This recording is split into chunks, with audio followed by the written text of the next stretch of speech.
Hi and welcome to the first video in learning how to paper piece. The first video we are going to go over how to select fabrics and just walk you through how my patterns are a little bit different and help you select fabrics for your learning how to paper piece foundation and English paper piecing patterns. The next videos will focus on the method both of English paper piecing and foundation paper piecing, and then the last video in the series will be the essentials, the basics that you need to get started. And I have it in this order because, let's face it, you want to hop right in and get sewing.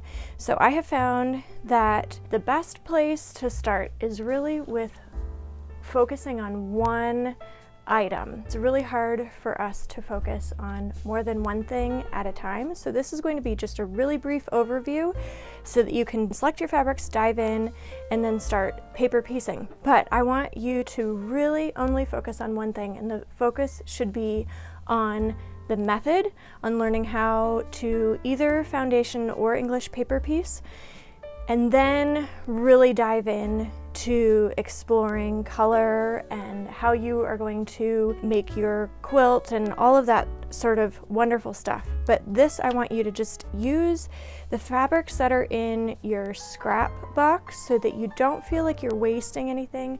You're not worrying about using all of your precious fabric. It's just going to be just you and the method trying to hash this out. You can see in this block here that I did not care which direction these went. I loved these colors, and I was just focused on just using these colors, and they just happened to go in the same direction in a few places, but I was not concerned about that. And that's what I want for these blocks. Just put aside the desire to create a perfect block and having something be so perfect and usable for your end quilt. I don't want you to get nitty gritty about any of that. I just want you to pull fabrics that you think you could use in different ways and just let your imagination go wild. And it doesn't matter what the end result is, because your focus should be on the method, which will be the second in this series. So you can see some examples here. These were just out of my scrap box, and both of these they could be anywhere.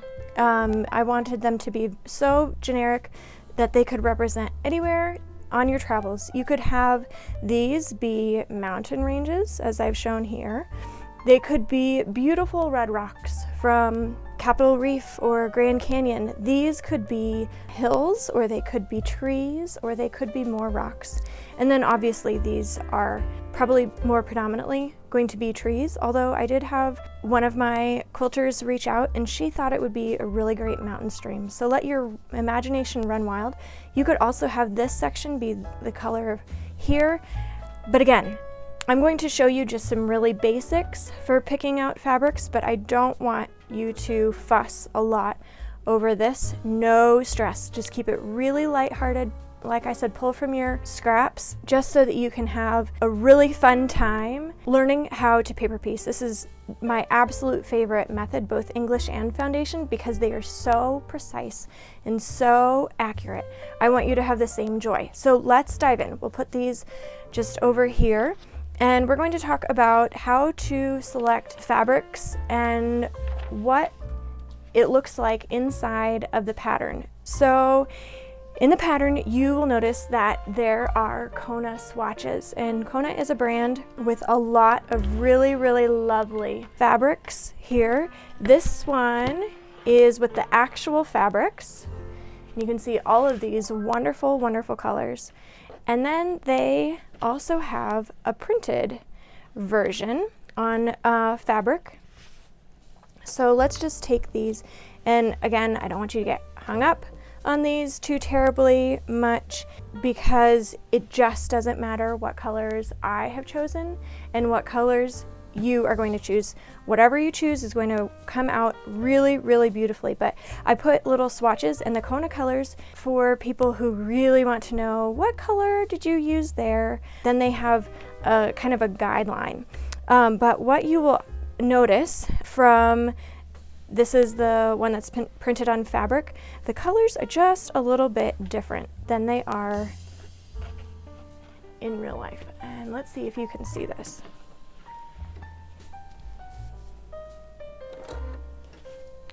Okay, that'll be a little bit smoother. Okay, so I am looking at this deep rose right here, and we have deep rose here and deep rose here, and you can see that the colors are just a little bit different.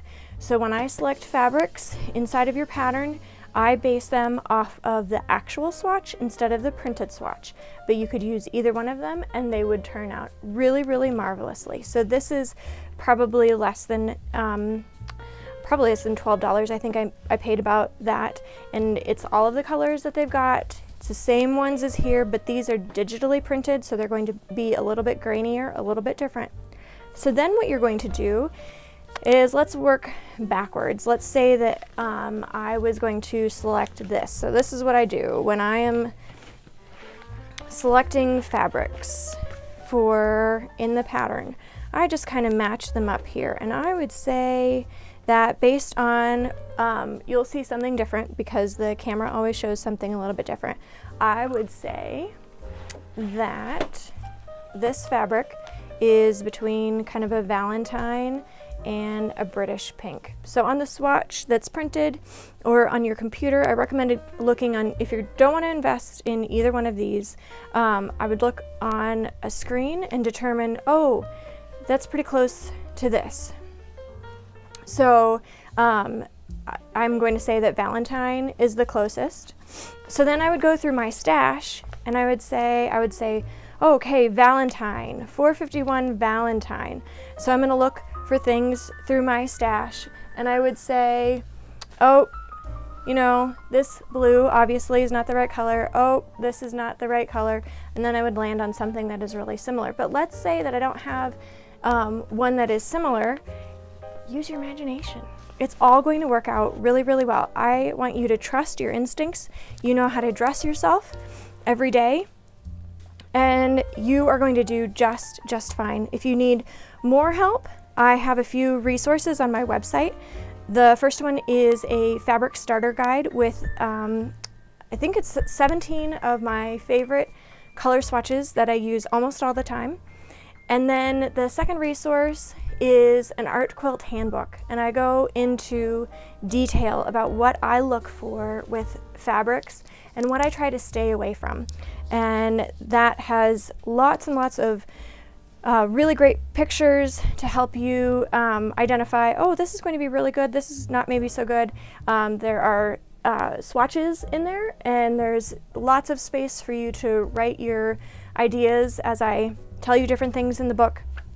So those are two really phenomenal resources. So let's put these aside, and I will show you for the block that we're going to sew next, both in English and foundation paper piecing, the colors that I'm going to use. Okay, so we're going to use this as our example, and the next thing that I do is I lay out the fabrics kind of in the order of where they're going to go. So let's put this right here so we can kind of have a reference between the two, and I'm going to lay them on top in the, not the order, but where they are laid out on here. Okay, so the first one is, I know I want this blue. This is one of my favorite blues, so I know I'm going to use this one. Then I know that I want to use this fabric for the ground here. I want it to kind of look like meadows. And again, if you don't have these colors, please don't stress. Just pick something that is either similar to the colors that I've used here, or in the pattern there is also a sheet or a few sheets that have some customer ideas with the different fabrics that they have chosen. So you'll get some really great inspiration. So then I've already chosen this one for this area here. I think that's going to be really, really nice for just to have a little bit of depth. This is really great. So this would be for the mountains in the back. And, you know, mountains are not brown. They have all sorts of different colors and nuances. And I like that there's a little bit of a contrast here, so it really makes the flowers stand out. But then I have also this one that I thought would also be really lovely, and I've used that one before, and it would tie in really nicely here as well. But I think ultimately I'm going to use this one. I think it's just going to be kind of a nice contrast. I think, you know, either way, both of them would be really great. But I think this is what I'm going to go with. I think it's going to have just a little bit of, you know, some fun pizzazz. They're gonna go really well together. So these are the colors that I'm going to choose. So in the next video, you will watch me sew, and we'll go through everything step by step. I can't wait to see you in the next video. Go ahead and gather your fabrics so that you can sew with me in the next video.